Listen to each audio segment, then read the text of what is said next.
그럼 지금부터 발표를 시작하도록 하겠습니다.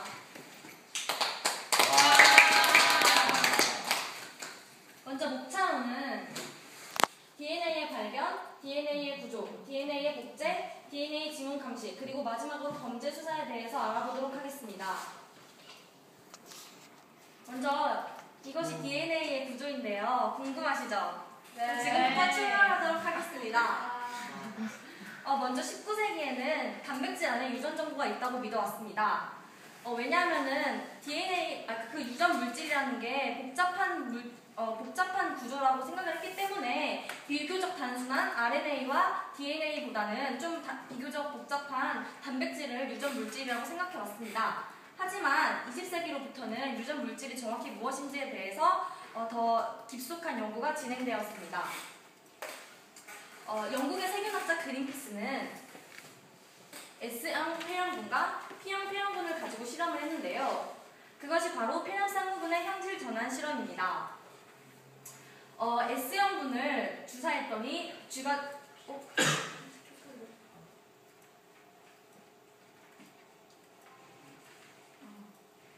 S형분을 주사했더니 쥐가 죽었습니다. 그것으로 봤을 때 S형분은 독성이 있다고 볼 수 있습니다. 그리고 R형분을 주사했더니 쥐가 죽지 않았습니다. 그것으로 봤을 때 R형분은 독성이 없다고 볼 수 있습니다. 그러면은 S형을 열로 죽이고 독성이 없는 R형분을 함께 주사를 했습니다. 그랬더니 쥐가 죽은 것으로 발견되었습니다. 그 말은 그러니까 S형은 열로 죽인 거고 R형은 이렇게 살아있는데 S형을 주사했을 때의 반응이 나타난 거잖아요. 그 말은 이 독성 없는 R형분이 S형분으로 형질 변환했다는 것을 의미합니다. 그것으로 봤을 때 형질 전환 물질이 존재한다는 것을 알 수 있습니다. 그래서 미국의 에이버리는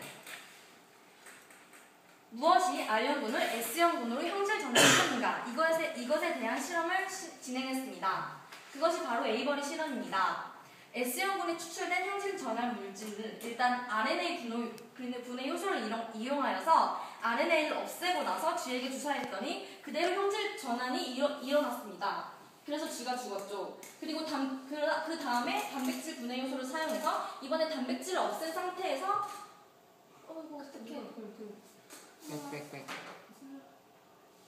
그 다음에 쥐에게 주사를 했는데 또 다시 형질 변환이 일어나서 쥐가 죽은 것으로 알 수 있었습니다. 그럼 마지막으로 DNA의 분해 요소를 사용해서 DNA를 없앤 상태에서 쥐에게 주사했더니 형질 변환이 일어나지 않았습니다. 즉 DNA를 없앴을 때 형질 변환이 일어나지 않다는 그 사실을 보았을 때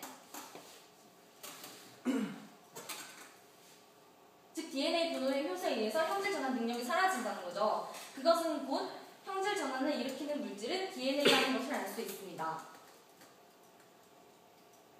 하지만 그때도 정확히 DNA인지 단백질인지에 대한 논란이 되게 불거지고 있었어요. 그래서 그것에 대한 정확한 판명을 내린 사람이 바로 허쉬와 체이스입니다.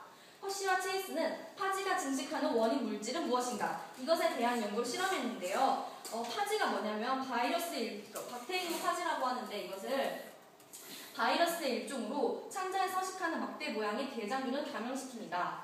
이것은 단백질과 DNA만으로 이루어져 있으며 단백질 껍질이 DNA를 감싸고 있죠.